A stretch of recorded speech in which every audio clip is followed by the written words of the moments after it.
United.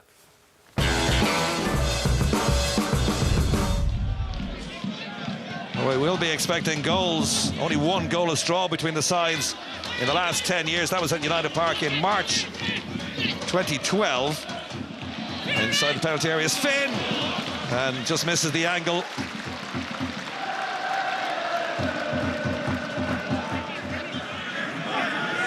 It remains 0-0. Here's Towell. Still Towell. Now facing the right way.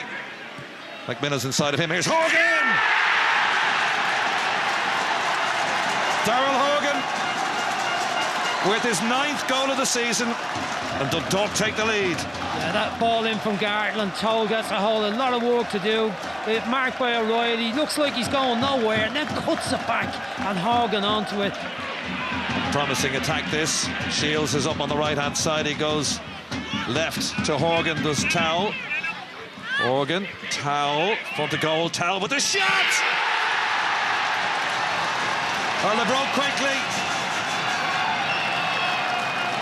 Good ball in, but, you know, really, Micheal Schlingermann didn't move his feet, dived too late. He's over on the wrong side of the goal. You see, Towell looks up, he goes between players' legs, but for me, the goalkeeper has to be getting across a bit quicker and making a better attempt to save that one. Seán might whip this one all the way towards the far post. Well, here he goes, and it's a flat one. Oh, what a chance that was for Byrne.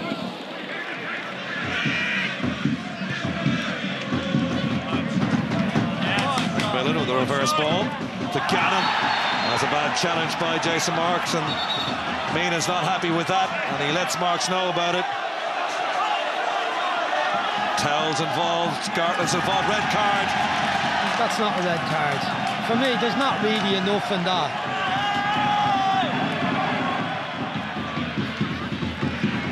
Leading by 2-0. And ball through for McMillian. Schlingermann comes to his line. Penalty. Now he has to put him off if the other one's a red card. He He's takes given a chickens yellow. out of it.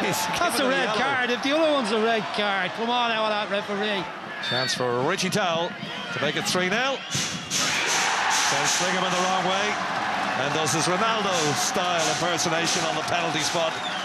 Dundalk on the way to 3 points against 10 men. Drogheda, cool as you like. We've got 20 minutes to go. Dundalk very much in the driving seat, leading by 3-0.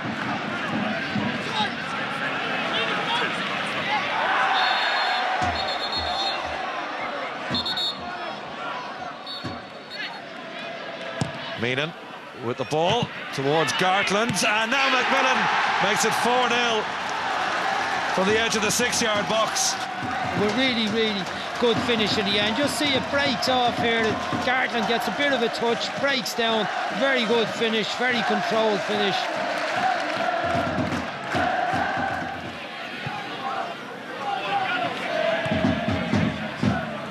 Gannon chased down by Duffy.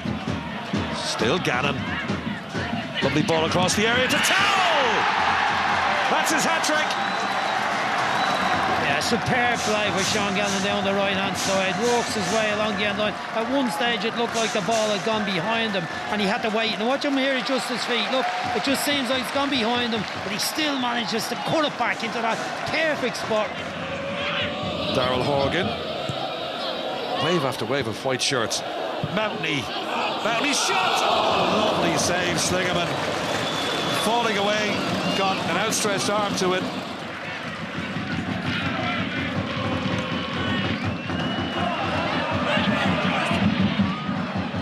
And here comes Mountney into Towell! Well, that's why he's man of the match. It's phenomenal stuff for a midfielder, John. Great run from Mountney here, brushes off the challenge of the full-back, and once again the stop ball, the little cut-back, knowing the Dundalk players instantly, they know he's going to arrive. There he arrives and smacks her in again with his right foot into the net.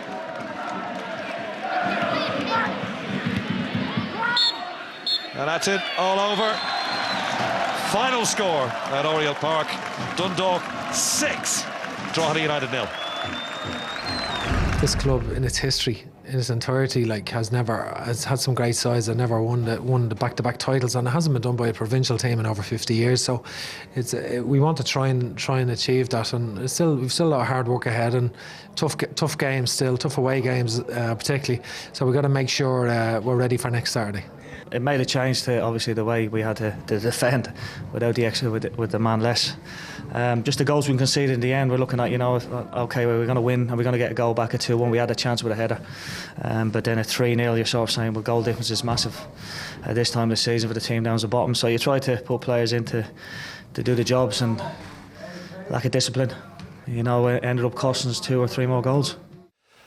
Yes, it certainly was difficult for Drogheda United, particularly after Jason Marks was sent off. But as far as Dundalk are concerned, Tony, they're showing absolutely no signs of easing off whatsoever. And it doesn't matter if they're 2, 3, 4-0 up, they just continue to play. Yeah, relentless, I think, is the word, Peter. I think, Brian used it in commentary as well. Phenomenal from Richie Towell. From the whole Dundalk side, the amount of talent that they have in it. We've talked, and I've heard lads on these chairs talk about their fitness over recent weeks, but the talent they have in the side, and just they look to be playing at a different level than anyone else. You look at Gannon bombing down the wing, a player for me that could easily play in other divisions across the water. A really good talent. Ronan, Finn, Horgan, Richie Towell, we all know about. There's just talent spread throughout the side, and we could be looking at a dynasty being created here. You talk back to when's the last side that won 2 in a row, Shamrock Rovers, recently enough. When's the last side that won 3 in a row or 4 in a row, Shamrock Rovers back in the 80s? Are we looking at the creation of a side like that here in this Dundalk side? I thought last year when they lost Patrick Hoban that as a centre forward he would be a big loss to them. Haven't missed them at all. The players that have come in like McMillian and the supporting cast in midfield, it's just been incredible. So if Stephen Kenny can hold on to the players that he has and maybe add to them, and if Dundalk can hold on to Stephen Kenny, I think they've got a real chance. Yeah, so it may only be the start for them, Dave. Let's talk specifically about the game on Friday night. It was an enjoyable game from a Dundalk fan's point of view, needless to say. Now, the way Drogheda set up and the way Dundalk exposed them with the movement, you've picked out some analysis to demonstrate how this happened. I feel if you play Dundalk, you can't go with a 4-4-1-1. They just expose you. The 2 midfield players, I thought Seán Thornton in the first half had an excellent game. He ran, he tried to, as we look at a clip here when the ball comes in, Daryl Horgan again gets on it. Richie Towell tries to get in behind him, and Thornton had a good game on him in the first half. He's gone. He gets a little nick here. But that little space in front of the box is where they want to get people in. You see Horgan drifting into that area again, waiting for the ball back. Again, it comes in here, great ball up to Towell again, lovely bit of feed. And what I love about this, he doesn't look up. He knows there's going to be a player in that space. Now, you'd question the marking and say somebody should get out to Daryl Horgan. But again, Richie Towell back into that space, that little, just outside the box or inside the box, centre of goal, that's where they drive. Again, not a ball here. Richie Towell is just in that area again. 2 centre-backs stripped off. They should come out and engage him, but they don't. And if you give a player of this quality that kind of room, he's going to find the back of the net. But I feel that if you play 2 against 2 in there, and they chase Ronan Finn and Richie Towell, just 2 midfielders, you have no chance, because they're working so hard to stay with these players because they're quality players. You need another player sitting there, which Dundalk play. They play shields just in front of the 2 centre-backs. And I think if teams are coming up against them, you need somebody there because they'll expose you.